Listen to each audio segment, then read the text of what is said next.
Welcome to America This Week. Now, there's no sugarcoating it. Last week was tough to see, tough to hear, and tough to relive as more and more details emerged about the attack on the Capitol and the lives lost.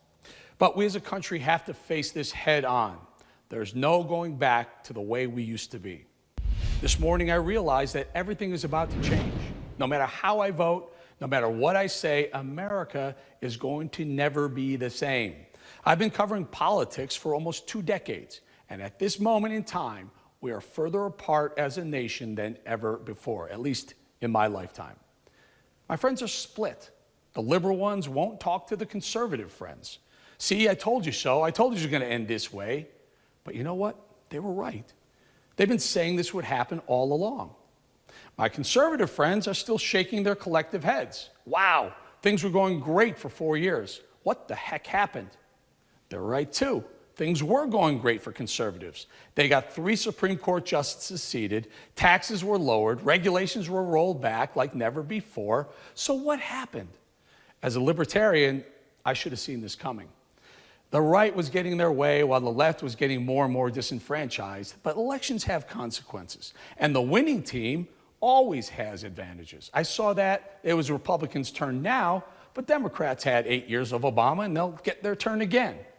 But what I didn't see coming was the level at which the status quo on both sides were going to protect what they had. The gravy train, that is the American political system, was being threatened. Trump was a new type of politician, a non-politician.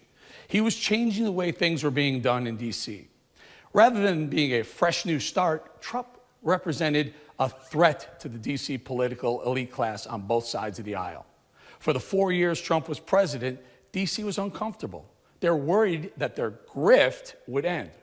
Now, here's how the grift goes down. Lawmakers, both sides, spend our money on projects they say help our country, make it better, make it safer, make it more efficient. But instead of being stewards of our money, too many lawmakers hand it over to friends of theirs for favors, for votes, and in some cases, for donations to their political campaigns. Ever wonder how a congressman or woman can come to D.C., make $100 grand per year after tax, and leave a few years later with tens of millions of dollars, huge homes and vacation spots around the world? The grift, that's how.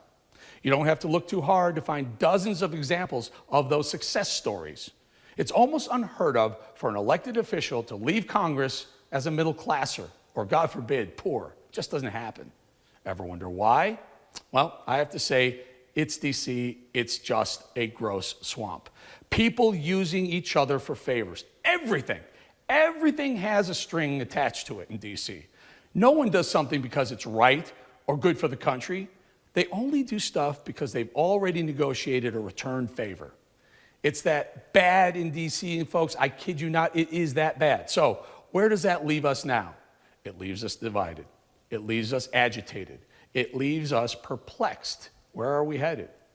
Politically, there's a line drawn down the middle of America, politically. There's a left and there's a right now. There's no middle ground anymore, no gray area. It appears there are no more independents either. Everything is right or wrong, and God help you, if you're wrong, you're likely to be canceled. Gone are the days of compromise or the days of explaining your rationale for some position, because it won't matter. The other side is 100% entrenched in their side. Just ask them. Everyone is taking a side, and the sides are pushing further and further apart.